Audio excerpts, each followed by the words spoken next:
समय लालू प्रसाद यादव ने कहा था कि जिस यादव को भैंसिया नहीं पटक पाई उस यादव को दूसरे क्या पटक पाएंगे। यादव कभी टूट नहीं सकता है, यादव कभी लालू प्रसाद यादव को छोड़कर नहीं जा सकता है। लेकिन 4001 गाड़ियों के साथ सुनील यादव ने जब चिराग पासवान का हाथ थाम लिया और चिराग भैया जिंदाबाद के नारों से आसमान गूंजने लगा। 4001 गाड़ियों में जितने भी लोग आए थे सब यादव समाज से थे, सब राजद के समर्थक थे और राजद भक्त लालू भक्त वाले आदमी जब चिराग भैया जिंदाबाद का नारा लगाने लगे तो आसमान गूंजने लगा।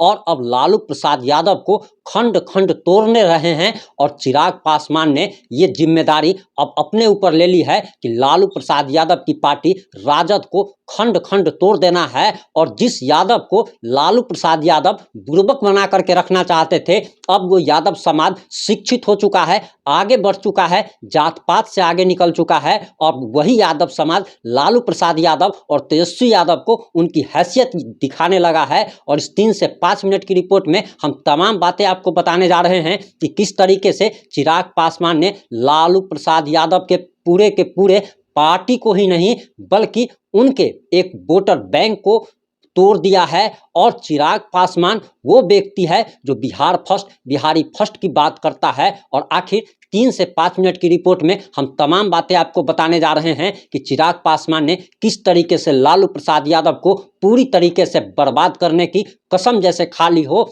और ये सपना जो देखा था तेजस्वी यादव ने कि मैं सीएम बनूंगा, उस सीएम बनने के सपने को चिराग पासवान कैसे मिट्टी में मिला रहे हैं।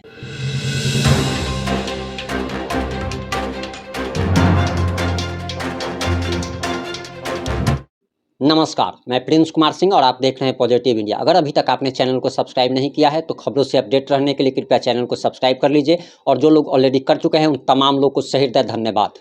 सुनील यादव एक ऐसा नाम और उस नाम का भौकाल ऐसा कि कुछ लोग कहते हैं कि सुनील यादव बाहुबली है, तो कुछ लोग कहते हैं कि वो गरीबों का मसीहा है और उसके दरवाजे पर जो मदद मांगने जाता है उसे निराश नहीं लौटना पड़ता, उसे खाली हाथ नहीं लौटना पड़ता और वो अपने क्षेत्र का बादशाह है। और वही बादशाह सुनील यादव जो कि पालीगंज से चुनाव लड़ चुके हैं, अब चिराग पासवान का दामन थाम चुके हैं। और सुनील यादव जब 4001 गाड़ियों के काफिले के साथ चिराग पासवान से मिलने के लिए पहुंचते हैं, उनकी पार्टी में शामिल होने के लिए पहुंचते हैं, तो चिराग भैया के नारों से पूरा का पूरा आसमान गूंजने लगता है। आप समझ सकते हैं कि जिस समय लगभग 15 से 20 हजार लोग एक साथ जब चिराग भैया जिंदाबाद का नारा लगाने लगते हैं उस समय का माहौल क्या रहा होगा। और ये वही 15 से 20 हजार लोग थे जो लालू प्रसाद यादव के लिए मरने और मारने को तैयार रहते थे। ये यादव समाज के लोग थे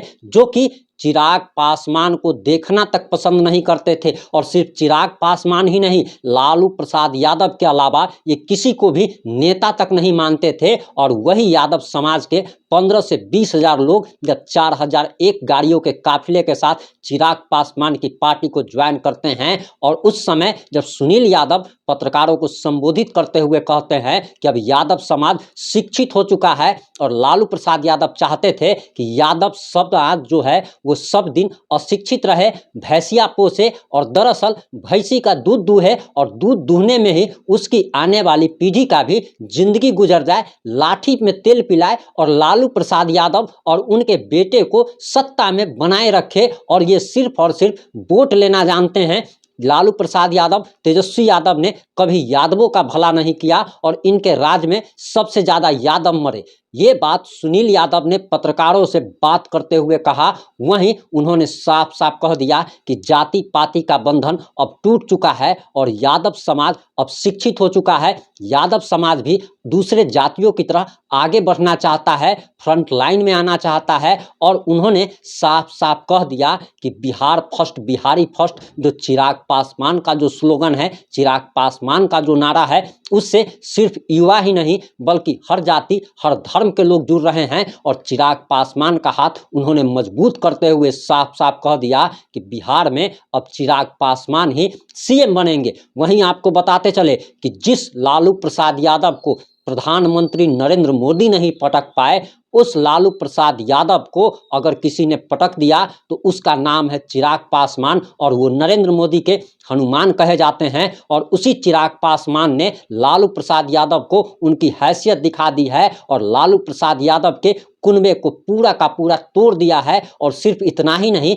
बल्कि तेजस्वी यादव का जो सीएम बनने का सपना था उसको भी चिराग पासवान ने एक तरीके से मिट्टी में मिला दिया है। और सबसे बड़ी बात तो यह है कि जिस चिराग पासवान को तेजस्वी यादव अपना बड़ा भाई कहते थे, लालू प्रसाद यादव अपने दोस्त के बेटे को अपना बड़ा बेटा मानते थे, अब वही चिराग पासवान लालू प्रसाद यादव को मिट्टी में मिलाने की जैसे कसम खा लिया हो। और चिराग पासवान से जिस तरीके से हर जाति और धर्म के लोग जुड़ रहे हैं, उससे साफ साफ लग रहा है कि अब आने वाले समय में बिहारी अपना भविष्य चिराग पासवान में देख रहे हैं। वहीं मनीष कश्यप भी एक बहुत बड़ा मैटर है।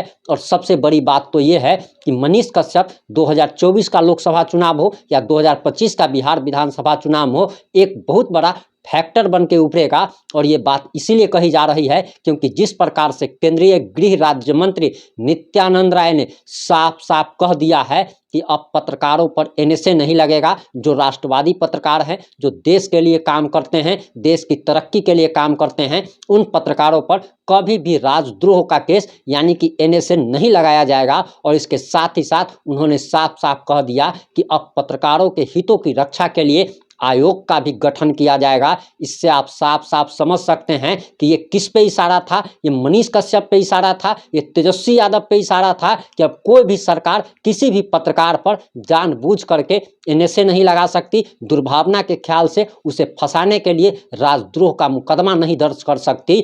और इससे ये बात साफ हो गई है कि अब कोई भी राज्य सरकार अपनी मनमानी नहीं कर पाएगी। और पत्रकारिता यानी कि आप कह सकते हैं कि लोकतंत्र के चौथे स्तंभ को जो दबाने की कोशिश की जा रही थी वो अब नहीं हो पाएगा। और आने वाले समय में बिहार के लोग अपना भविष्य मनीष कश्यप जैसे युवा, चिराग पासवान जैसे युवा में देख रहे हैं। आपको बताते चले कि तेजस्वी यादव से भी लोगों की काफ़ी उम्मीद थी। लोगों को लग रहा था कि बाप ने जो किया है वो बेटा नहीं करेगा, लेकिन जैसा बाप ने किया वैसा ही बेटा कर रहा है, ये लोगों का कहना है। और इसी वजह से तेजस्वी यादव पर से लोगों का भरोसा खत्म हो गया। युवा और जो उसमें सपना जो देख रहे थे, जो सपना पाले हुए थे कि तेजस्वी यादव युवा है, तेजस्वी यादव जब सरकार में आएगा तो युवाओं का ख्याल रखेगा, लेकिन वैसा कुछ भी नहीं हो पाया। और तेजस्वी यादव जो कि A to Z की राजनीति करने की बात करने लगे थे, ये जब जातीयता जब करने लगे, जब ब्राह्मणों को गाली देने लगे, जब जाति का नाम लेकर के जब गाली देने लगे, तब लोगों ने साफ साफ समझ लिया कि ये भी अपने पिता की तरह जातीयता करने आया है। और अब चिराग पासवान ने तो जैसे कसम खा ली है कि लालू प्रसाद यादव और तेजस्वी यादव को मिट्टी में मिला देना है। आपकी इस मुद्दे पर क्या राय है? आप इस मुद्दे पर क्या सोचते हैं? आप अपनी प्रतिक्रिया कमेंट बॉक्स में जरूर दीजिएगा। जुड़े रहे हमारे साथ। जय हिंद, जय भारत, जय जय बिहार।